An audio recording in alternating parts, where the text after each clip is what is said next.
Okay. So if I could have each of our residents and alumni go ahead and just share your name, where you currently teach, where you were a teacher as a resident, what subject area, and then your favorite thing about being in the program. And then go for it, Olga. Alrighty. My name is Olga Angulo. I'm an inclusion specialist at Nueva Esperanza Middle School on Maclay and 4th. I started ATP in 2018 and I finished ATP in 2020. I know it was during a pandemic, so it was really sad, but I finished. That's a good thing.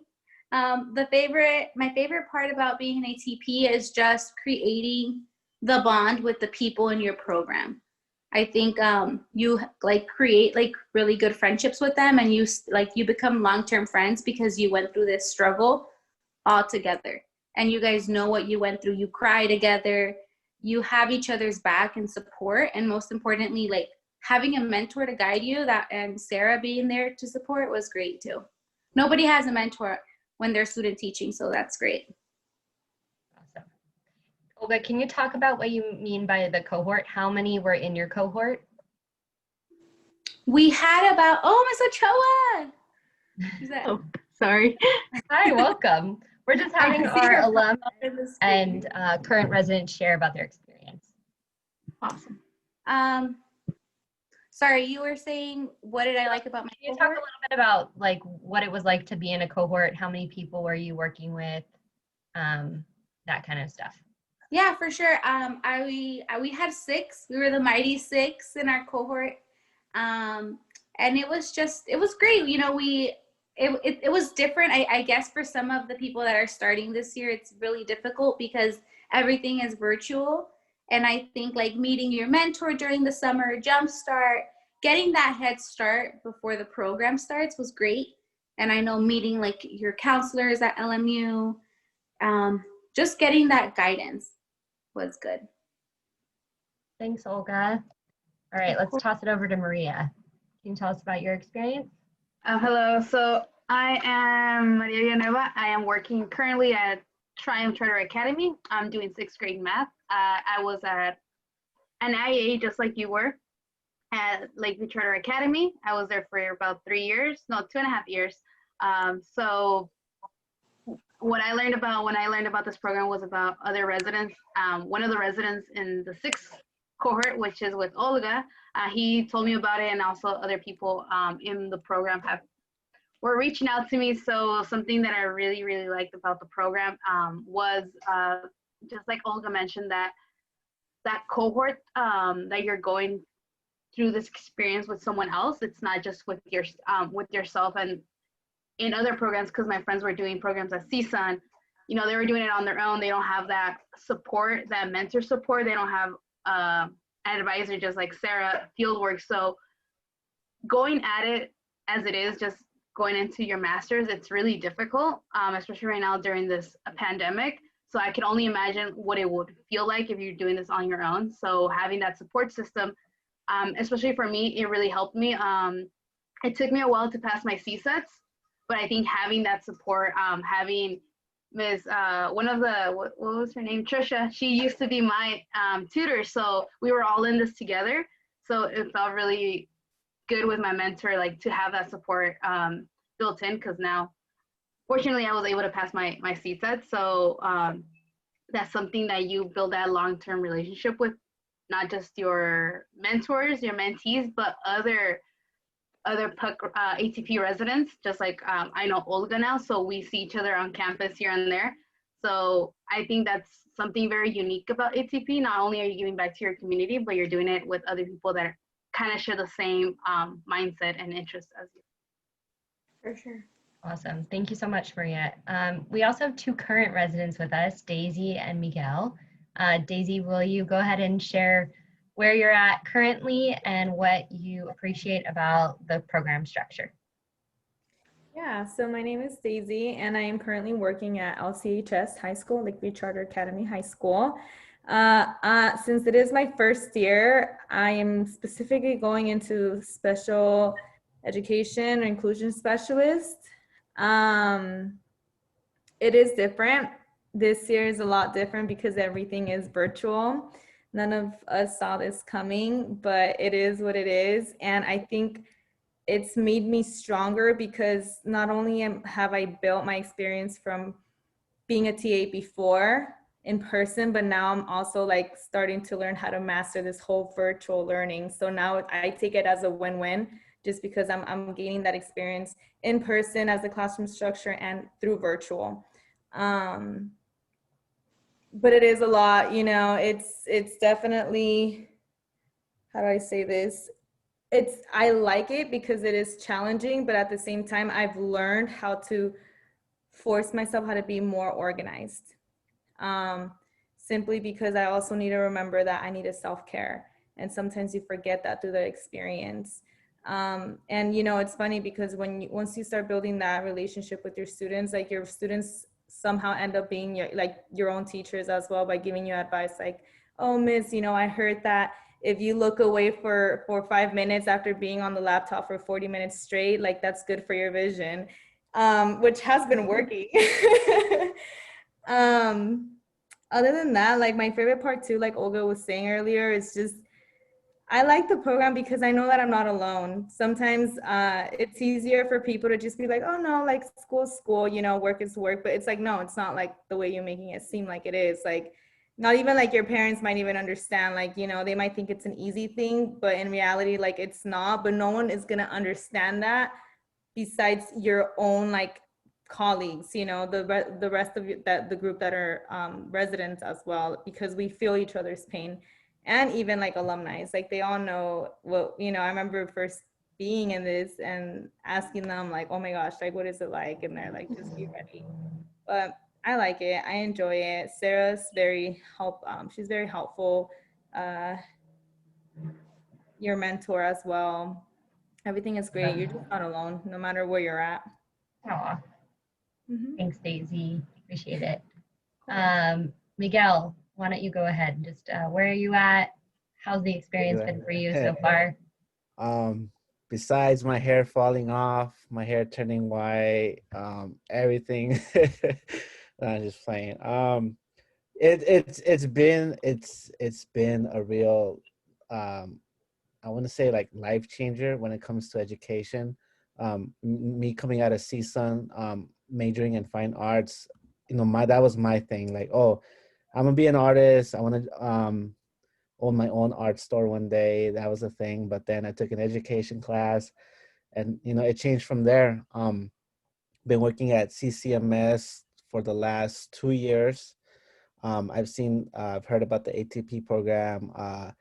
Some of the residents were at CCMS as well. You know, they told me everything about it, you know, all the positives. You know, you get to see what it's like, you know, like I tell my mentor, you know, what it's like behind the curtains, right? Everything that goes in the background. And it's just an eye opener. You know, luckily for me, I was placed at the school I've been working at. I know with the other residents, they changed schools. They're working with new colleagues. And, you know, my mentor, I worked with her before. So we already had that relationship, that chemistry going on. So it felt like natural, you know, just to be in her class. You know, learning from her has been a big experience, from the other teachers. You know, everyone has their own different styles. You know, having these seminars with Sarah have been, you know, very helpful. Just nothing but tips, strategies, resources. And then also with the LMU, you just, you know, for us having classes on Saturday, maybe um, like you know, kind of a downer, but you know, hearing all those other teachers in those programs and those classes, and you know, having their input, right? Because they all come from different schools, whether it's like a Catholic school, a private school, in different parts of the state, different parts of the city. It's like a big opener for me, and that's what I've seen. That, you know, just trying to take notes um, everywhere I can, and just trying to implement that. You know, I told Sarah, you know, sometimes there's a lot going on right now. I don't know which way to focus on. You know, it's just so many, but you know, it's been all positive. Um, like Daisy said, Maria said, Olga said, you know, you're not alone. You have your other residents are going with you. You're experiencing the same things. It's their first time as well. So, you share your experiences, and then, you just, and you overcome it. It's not the same as if it was like if we were there physically, but virtually, it feels like it's a family thing. So yeah, that's my take on this so far. I'm on mute. Thanks, Miguel. I appreciate it. Before I send the residents and alum to sign off, I just wanted to give Gabby and Jeanette an opportunity if you have any follow-up questions for them. I will go through like a quick PowerPoint deck and show you where to find the application online here in just a second. But any other questions you have for them specifically? You have not right now? Okay. No, Olga's been in the classroom for is this your third year? No, second year. It is. It is? Oh my gosh. Third year. Maria's in her first year. Oh, third year including residency, right, Olga? Yeah, 30 including residency. And So it's Maria's now in her second- first year. Yeah, second Yeah. year solo, and I think Second year Maria's solo. And Maria had an interesting experience because she started in person and then went into the pandemic as a resident. And now her first year teaching is virtual. So if either of you have any questions for them, I'll just pause here. I had a very, very general question. So just heads up, I was supposed to go to another meeting. I thought I could just slip in, like back in the days with college, you could go in the back of the lecture and take extra notes. But here we are. So my question stems just from me in general, little backstory, just trying to figure out what I want to do. Graduated with bio, really interested in science. Not sure if I want to do science teaching or special education, because right now I'm currently an inclusion assistant. That's really just my background, working with kids with special needs.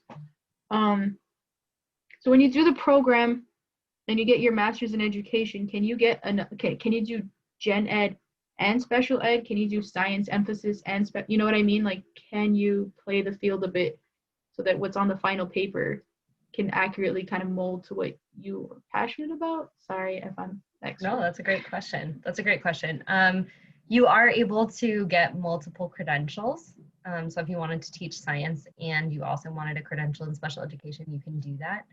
The problem is that those are two very different paths. So that's much easier to do if you wanted like a science and an English credential, because those are both general education concentrations, meaning like your pathway in terms of your coursework at the university where you would be taking classes, Loyola Marymount University, would be the same. And you would just have to take additional tests and pay some extra money, maybe one more course to get the methods class for the other subject area.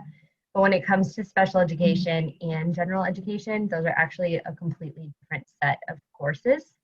So it would be a much longer experience for you. It would probably be like closer to 3 years to 4 years. So what I would recommend is that you choose one that you are the most passionate about, and then if you decide later you want to go back to school to get the other one, that you could do that. But no, like at this point in time, the way that it is in actually most universities is those two areas are separate tracks, which doesn't make a total ton of sense because of candidates like you who are passionate about two things. But that being said, if you wanted to teach science, for example, and pursue a credential in science, you definitely have interfacings and you have classes that talk about special education.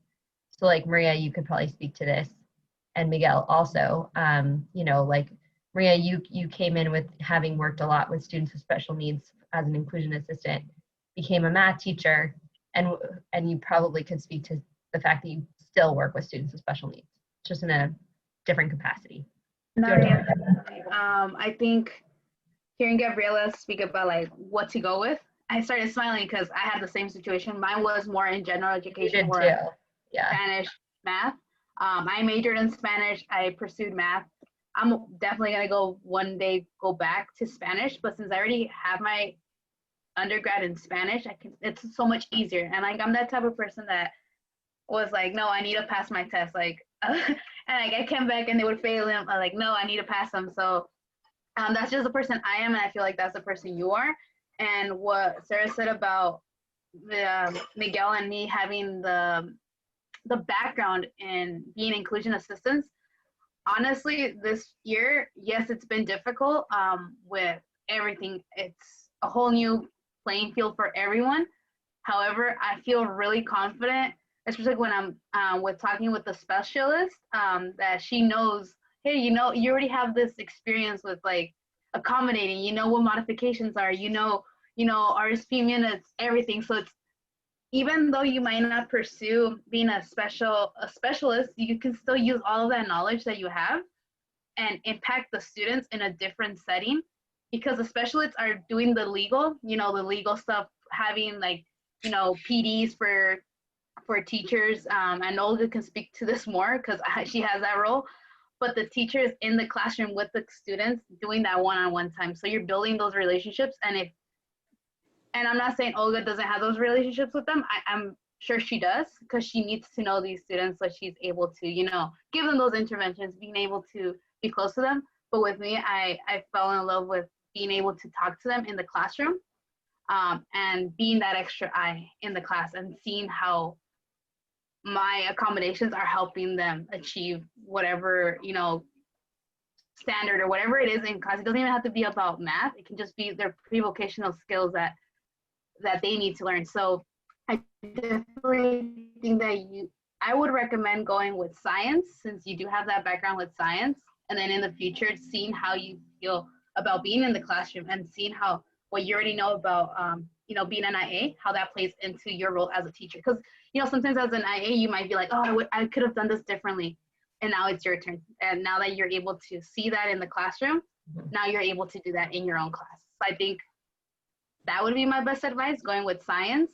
But again, I really like being an inclusion assistant, and I would also, if I would have had that opportunity, maybe a specialist, but each their own. Yeah, I think there's some really important differences about being a general education teacher versus a special education teacher. And you really should think about like what role you want to play. So being a general education teacher, no matter what subject area, you're in charge of a whole class of students, multiple classes of students, you're lesson planning, you're designing instruction, you're managing the whole class. And as a specialist, you are supporting teachers that do that. So you're looking across content areas, you're working with teachers in history, you're working with teachers in science, you're working with teachers who've planned English lessons. And as Daisy and Olga can attest to, like part of that is also just establishing relationships with the general education teachers so that you can support and advocate for your students. So it's a really different role. It's a really different role. And there's also the legal pieces and the parent pieces. Olga, I'll give you a second to just talk about it for a minute if you want. What are some of the differences and why you ended up choosing special education? Yeah, so as soon as I graduated high school, I worked at elementary school. And then from there, as I'm sure you remember, Ms. Ochoa, I told you like my two siblings have special needs. So that's what really like got me into special education. And I was like, if I can handle these difficult behaviors and really be on these kiddos, and I can handle any other behavior, or I can support these kiddos the way I support my siblings. The only thing is, being a special ed teacher in an inclusive setting is really different. You get to build relationship with your students in the caseload when you have small group instruction, when you have tutoring, when you have that more one-on-one support with them. That's where you build relationship with them. So last year, when I had my 7th graders, I had more students that were higher need, and those are the kiddos that like really got me to work. Like they would walk out of school, do different activities that would have me like on my toes, and I like that. Like it was like they're challenging me, so I'm gonna go for it. But then at the same time, it's like you have to really, support them and get them back to the setting, the general education setting. So it's like, just like Maria said, you don't really have much of communication with other kiddos other kiddos just know you as like, oh my God, they're gonna give more help to those kids. I want to go there too. And they want that. They want that extra help, even though they don't get it because they don't have an IEP, of course. So it is two different settings. The legal aspect, I think like now that it's my second year, it's hitting me like a little different because I do have a caseload of 25 kids this year. So it's very different. I did my residency year with the kiddos in 6th grade. And then I did my second year alone with the kiddos in 7th grade. So I followed them. So that was really nice. And I was like, well, I hope I follow them for 8th grade because I already knew all their accommodations. I knew them like so well. And the communication with parents and everything was great. So when I have like with these kiddos that I have now, it's just, I've been meeting with Trisha and Carlos so much because it's like everything that they say has to be written, it has to go here. You have to make sure you meet these deadlines, make sure you document everything. And I mean, that's the part that does have me on my toes a lot. And I do miss like having that relationship with the kiddos. Cause it's like, what makes me love special ed is like, if a kiddo is crying outside, even if it's not a kiddo in inclusion, but it's on the spectrum, we're like looking at them, we're monitoring like how they're behaving, like, and a teacher messages me like, hey, like, can you come? There's a kid crying. Like, that's like my go-to. Like, I go over there, like, why are you crying? Like, okay, the task is too hard. I can't do it. I don't want to be here, whatever. Like, I love that. That's what gets me going. That's where I build my relationships. But again, it's like, it's not your own classroom. You do have an office, but you know, it's not like your own classroom. You don't manage it like a classroom. You have like your little office where you can take like a handful of kiddos that are in inclusion, but it's two very different pathways. Yeah. Yeah. Thank you so much. I'm just gonna add one more thing like what she said, and I think something that's going to be very beneficial if you do go into education. And I know that when Mr. Guriel has his own classroom, being from the background of being an inclusion assistant, how Olga said, sometimes, you know, that you are more mindful of all of these things and all of this information. So coming in this first year, that was my first goal, to establish that communication with the inclusion assistants, with the specialists, because sometimes they know more than we do, and we need them. You know, we have to play co-teachers with that. So that's something that I think it's very important. So if you do choose as a science to do science, you can always go back and, you know, have that support and create that that classroom with being a co-teacher with your specialist. Or if you are a specialist, you can always try to see if you can do that with science, you know, so just so you're in both of them at the same time. Yeah. I would just want to tell you too, Gabby, like, if you have science background and science expertise and you want to be a teacher, like it's hard to find people like you. I was a science teacher, but my background was in social sciences. I was a psych major. And so I had to like learn a bunch of stuff to like teach science. And if you already feel passionate about science and you feel passionate about education, we are definitely in need across the state, but also in PUC for people like you. Got you. I've heard some of that, and my thing too is like, so I was supposed to be applying. Sorry again for like my random personal stories, but I was supposed to be applying for a PhD right now, and then I was like, mental health, pandemic, maybe next year, because I want to be in research and I wanted to be like, you know, badass woman in STEM, and then I was like, wait, not right now. I can't do it. I don't have the capacity. So my brain made this like wonderful plan where I can see myself being a science teacher, but I really want to do science outreach on top of that, being able to go to schools and doing like a special lab for that month, because that's what happened to me when I was at CCECHS. That was such a mouthful. It was instinct saying those letters. But that's what happened for me. We had a weekend, month-long, come in on Saturday and Sunday, and we're going to do the science thing. And that's what got me into STEM. And I just want to be able to like get other people passionate about it. Sounds like science, maybe. Better choice. Yeah. To your point also, so the residency program is, we ask for a 5-year commitment from all of our residents. So because of the intensity of the program, the amount of resources that we kind of provide you with as you go through the experience. We ask that you commit to 5 years of teaching at PUC before you decide to move on to your next endeavor. It also takes a little bit of time for you to like get your groove as a teacher. So that's just something to keep in mind. But certainly there is room at schools to offer extracurriculars and things that speak to and feed your passions. So I don't want to, thank you so much for that question and great dialogue about the differences between the two. I don't want to take everyone's time up too much. So with that, I'm going to say thank you so much to our residents and our alum for being with us today. And then Jeanette and Gabby, if you want to hold on for 1 second, I can show you where to go to apply, and then we will call it a night. So Maria, Olga, Daisy, and Miguel, thank you so much for being with us, and have a good rest of your evening.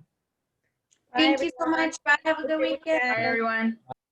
Jeanette and Gabby, I'm going to go ahead and just show you where you can go to apply for the program.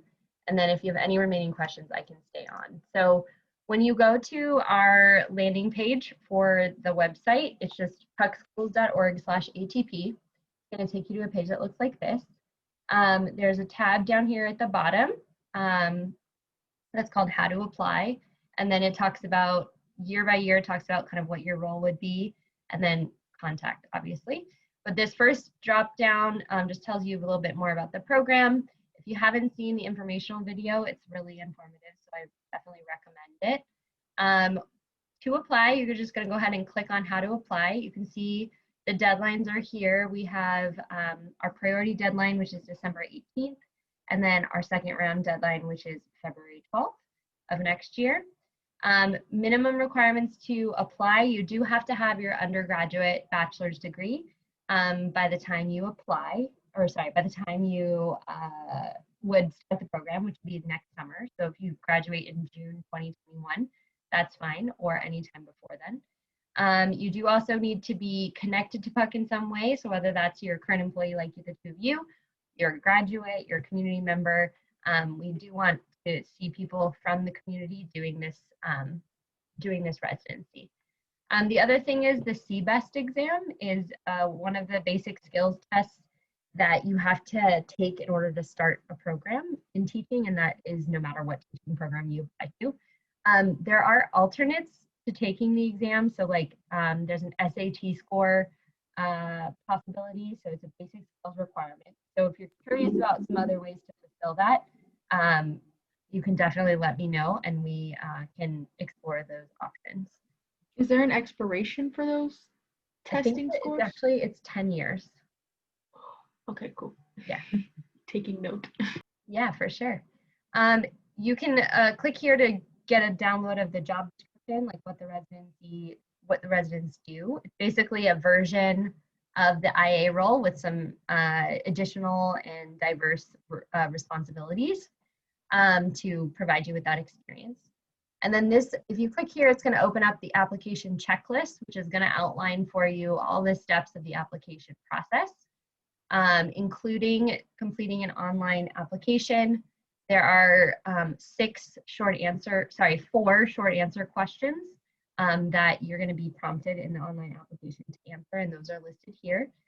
Then you're going to also have to show your transcripts, letters of recommendation, and then a verification of passing the SEAB or having met the basic skills requirements. So then that's basically the process to apply. And then once we have all the pieces of your application, we would then, if you meet the qualifications, move you along in the process. Because we are currently distance learning, we're gonna think about how we might come up with an alternate to the demo lesson, which would normally be something you would do in person. So I'm working on that revision. Normally these demo lessons don't happen until like January, February if you apply to the first deadline, and if you apply to the second deadline, they'll happen in February or March. And then with the demo lesson, there's also an interview associated with that. And then after that, you would know from that point on, within 2 to 3 weeks after going through that process, whether or not you had a spot in the cohort. So you can see here the online application is not only linked in that checklist up here at the top. The two of you are both current employees of PUC, so you would use the second link. You can also find that here. You would click on the link to apply for the position, and then it's going to take you to the Paycom landing page where you're going to go ahead and work through that application. I do recommend writing those responses to those short answer prompts in advance so that when you get into the online application, you can just put them in there. All right, questions about program or about the application process?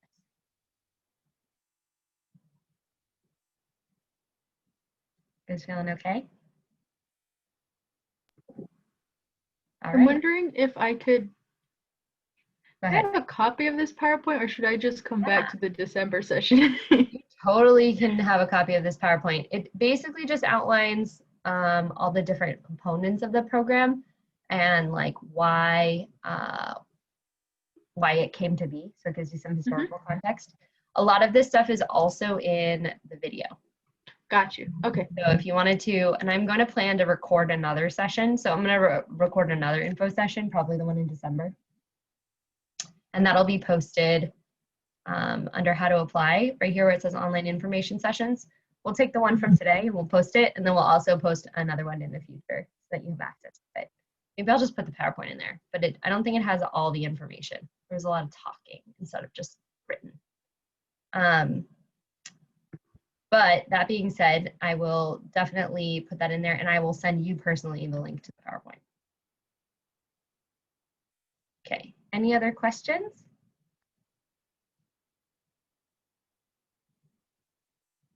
Okay. All right, you guys. Well, thank you so much.